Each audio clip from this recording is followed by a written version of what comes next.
everybody, Shaun McInnes and Carolyn Pettit here, and hopefully you've had a chance to read my Grand Theft Auto online preview that just hit the site today, alongside the interview with Leslie Benzies that I did, the head of Rockstar North. It was a very rare opportunity for me to actually go and visit the studio. It was really cool. I had a lot of fun.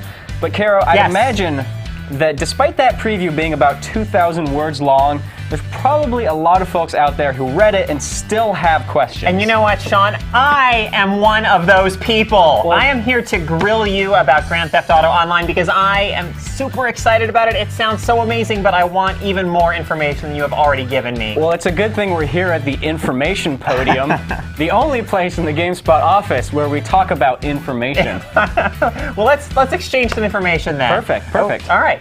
So you kind of start off your piece talking about this scenario where some people have just completed a heist, and one of the people maybe like runs off with the money, which you totally know is going to happen. I mean, it happens in crime movies all the time. That people don't share the cut evenly.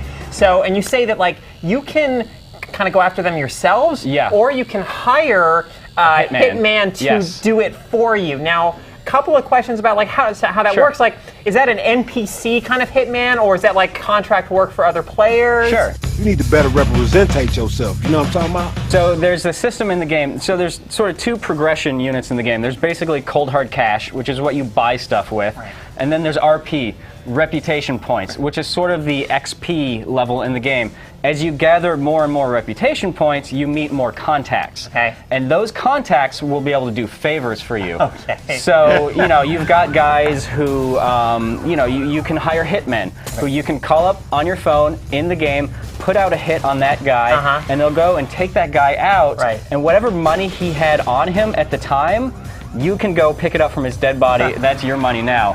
You can cancel that out by taking your money and putting it into your bank account. But like whatever cash people have on them, you can just snatch it away from the dead body.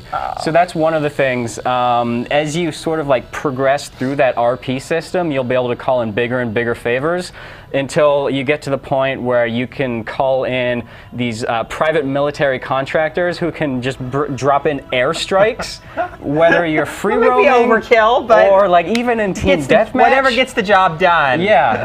So there's all that sort of like all these favors that you can call in, and you start off by like talking to these characters who actually exist within both Grand Theft Auto Online and the GTA 5 storyline. Welcome to paradise. That was awkward. The question that I have, I didn't get to see a whole lot of that stuff in action, is like how quick that interface is going to be for like pulling out your phone, calling a guy. I'm hoping that you don't have to there's like a virtual BlackBerry that you hold up in your hand and you're just scrolling through. All right, where's my hitman? H for hitman. Here we go. Oh no, he's busy. Because like in the heat of the moment, you want that to be instantaneous. Stuff to get done. So that's kind of the thing that I'll be curious about. Definitely. So you talk about these big, elaborate kind of set-piece heists, like one that sounds pretty amazing where you have to steal like a military cargo plane and stuff. But you also mentioned how you can just like play golf if you want to. So, I think you've written about how in the single-player game, the world will just be filled with activities that you can do. Like, did you get the sense, is all of that stuff pretty much going to be available? Can you just do an impromptu hunting trip if you want? Can you go scuba diving with friends if you want to? Can you just partake in the pleasures that the world has to offer? So when you're free roaming in the game, free roaming sessions by default it's gonna be 16 different players, right? And like I mentioned in the review, it doesn't work quite the same way as like a lot of those next-gen multiplayer games we saw at E3. Games like The Crew, Destiny, The Division, where as you move throughout the open world, it kind of like seamlessly drops in new players who are close to you. It doesn't do that, but the game does do a lot of things to kind of like make sure that you guys are matched together.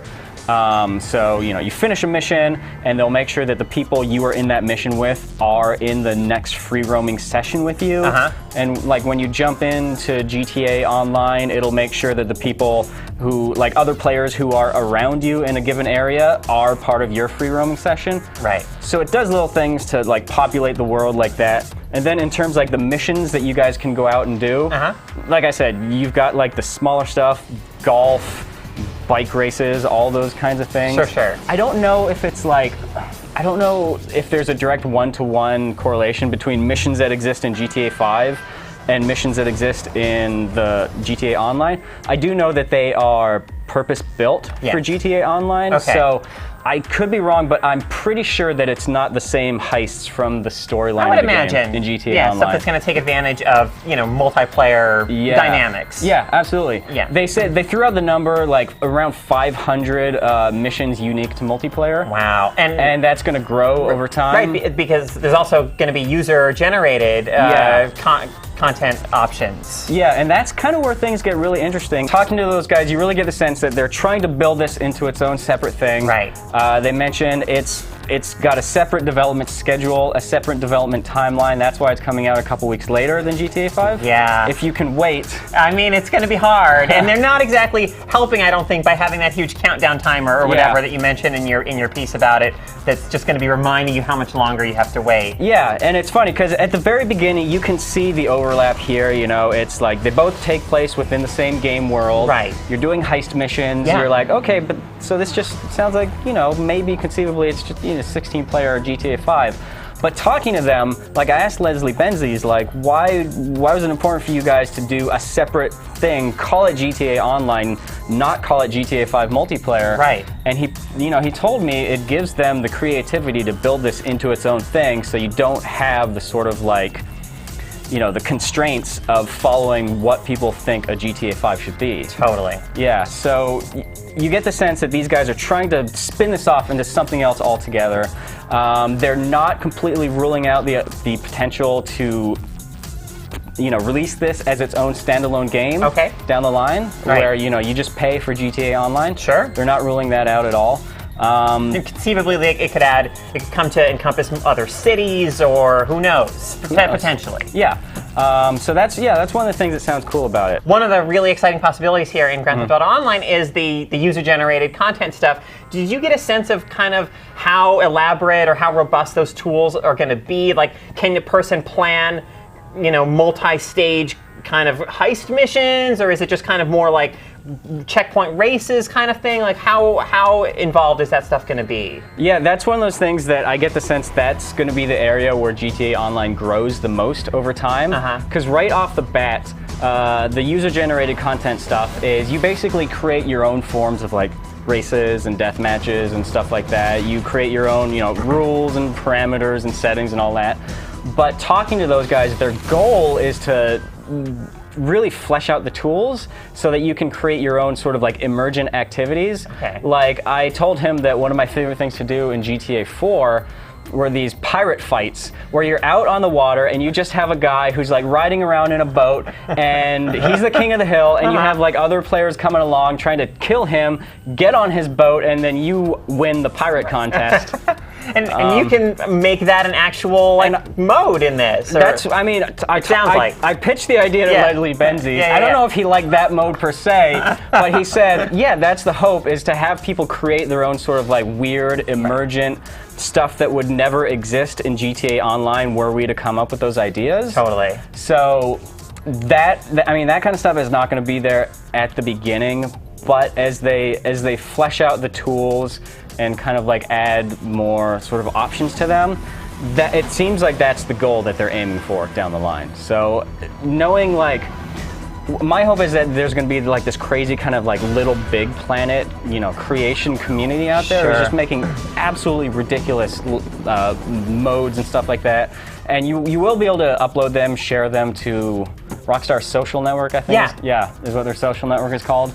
And Social Club. Rockstar Social Club. Not Rockstar Social Network. No. So I'd imagine there's going to be a pretty thriving community of like really big celebrity like mode creators out there.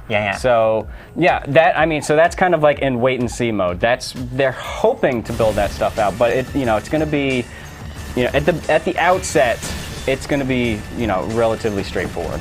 Okay. Well, Shaun, that's just about all the questions that I have, but I imagine that there are people out there watching who have a lot of questions that I haven't even come up with. What should they do if they want to get more information out of you? Feel free to ask questions in the comments of this video, or if you want to hit me up directly on Twitter, it's username @smcginnis, and I'll do my best to answer those for you as quickly as I can. But until then, thanks a lot for watching, and make sure to check out our GTA Online coverage if you haven't already.